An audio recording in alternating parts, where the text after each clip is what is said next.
নমস্কার বন্ধুরা, মুন কিচেনে আপনাদের স্বাগত।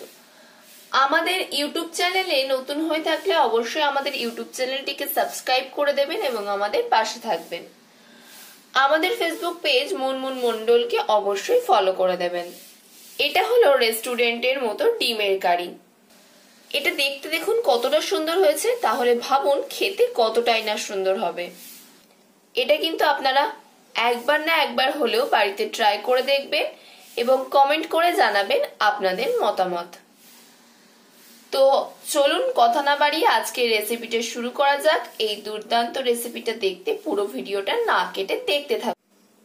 এখানে আমি 4টে ডিম সিদ্ধ করে খোলা ছাড়িয়ে নিয়েছি। ডিমগুলোকে একটা ছুরির সাহায্যে এমনভাবে একটু কেটে দেব, যাতে ভাজার পরে বা রান্না করার পরে ভেতরে সব মশলা ঢুকে যায়। ঠিক এমনভাবে কেটে নেব। আমার সব ডিম কাটা হয়ে গেছে। আর নিয়ে নিয়েছি বড় সাইজের 3টে পেঁয়াজ, ঠিক যেমন চিলি চিকেনের পেঁয়াজ কাটে তেমনভাবে কেটে নিয়েছি। 3টে শুকনো লঙ্কা, একটা বড় সাইজের টমেটোকে কুচিয়ে নিয়েছি, 1 চামচ রসুন বাটা, 1 চামচ আদা বাটা। প্রথমেই আমি ডিমে লবণ দিয়ে দিলাম, দিয়ে দিলাম হলুদ গুঁড়ো। ভালো করে মাখিয়ে নিতে হবে। আমার ডিমে লবণ আর হলুদ মাখানো হয়ে গেছে। এদিকে আমি একটা কড়া গরম হতে বসিয়ে দিয়েছি। কড়াটা আমার গরম হয়ে গেছে। এতে দিয়ে দেব সর্ষের তেল। তেলটা আমার গরম হয়ে গেছে। এতে নুন হলুদ মাখিয়ে রাখা ডিমগুলো দিয়ে দেব।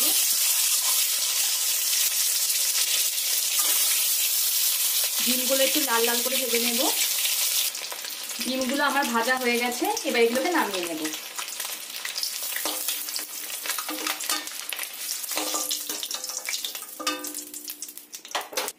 ওই তেলের মধ্যে দিয়ে দেব যে পেঁয়াজগুলো কুচিয়ে রেখেছিলাম, সেগুলো দিয়ে দেব।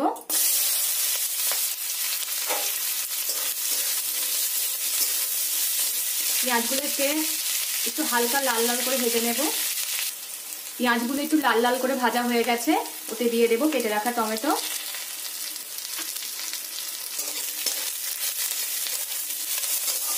পেঁয়াজ টমেটো আমার ভাজা হয়ে গেছে। আমি এবার এটাকে নামিয়ে ঠান্ডা করে নেব। পেঁয়াজটা আমার ঠান্ডা হয়ে গেছে। আমি একটা এখানে মিক্সচার জার নিয়ে নিয়েছি। পেঁয়াজগুলোকে ওর মধ্যে নিয়ে নেব।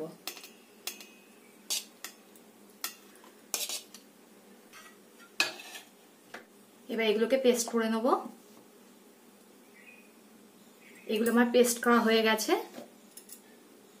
যে কড়াইতে আমি পেঁয়াজ ভেজেছিলাম সেই কড়াইটা আবার গরম হতে বসিয়ে দিয়েছি।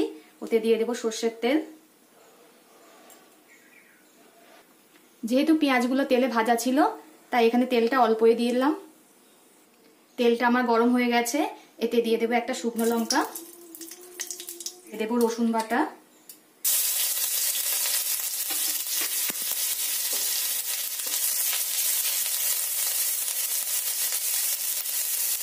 রসুনটা ভাজা ভাজা হয়ে গেছে। এতে দিয়ে দেব আদা বাটা,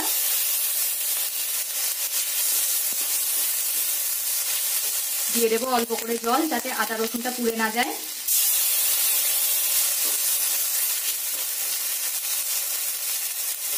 আদা রসুন খুব ভালো করে কষানো হয়ে গেছে। এবার মিক্সচারে যে মশলাটা করে রেখেছিলাম সেটা দিয়ে দিলাম।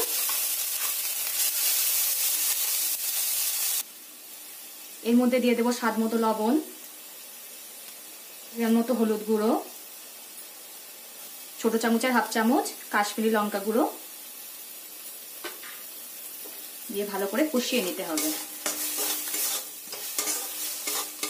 এতে দিয়ে দিতে হবে ছোট চামচের 1/2 চামচ ধনিয়া গুঁড়ো। ঝালটা আপনারা আপনাদের স্বাদ মতো দিয়ে নেবেন। এখানে আমি অল্পই ব্যবহার করলাম। ধনিয়া গুঁড়োটা একদম লাস্টে ব্যবহার করতে হবে, নয়তো কষার সময় ধনিয়া গুঁড়ো পুড়ে গেলে তরকারি কালারটা নষ্ট হয়ে যাবে বা কালচে ভাব এসে যাবে। মশলাটা আমার কষানো হয়ে গেছে। এখানে যে মিক্সচার ধুয়ে জল দিয়ে দিলাম।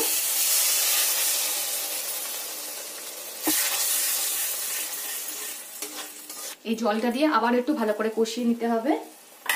মশলাটা কষানো হয়ে গেছে। মশলা থেকে দেখুন কেমন তেল ছাড়ছে। এই সময় ভাজা ডিমগুলো দিয়ে দিতে হবে। দিয়ে হালকা হাতে নাড়তে হবে যাতে ডিমগুলো ভেঙে না যায়।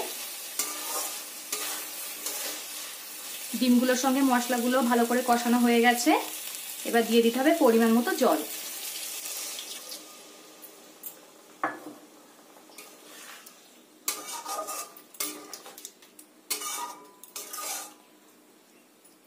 ঝোলটাকে একটু ফুটতে দিতে হবে। ঝোলটা আমার ফুটছে। এই সময় একটু কাসৌরি মেথি পাতা নিয়ে নিয়েছি, এতে একটু ভালো করে হাতে ডলে এর মধ্যে দিয়ে দিতে হবে।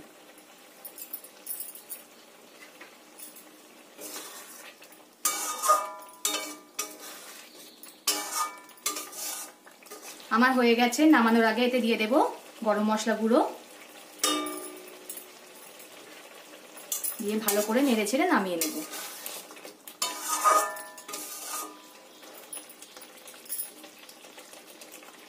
এবার এটাকে নামিয়ে নেব। আমি এটা নামিয়ে নিয়েছি। দেখুন দেখতে কত সুন্দর লাগছে, তাহলে ভাবুন খেতে কত সুন্দর লাগবে। এটা আপনারা বাড়িতে অবশ্যই একবার ট্রাই করে দেখবেন।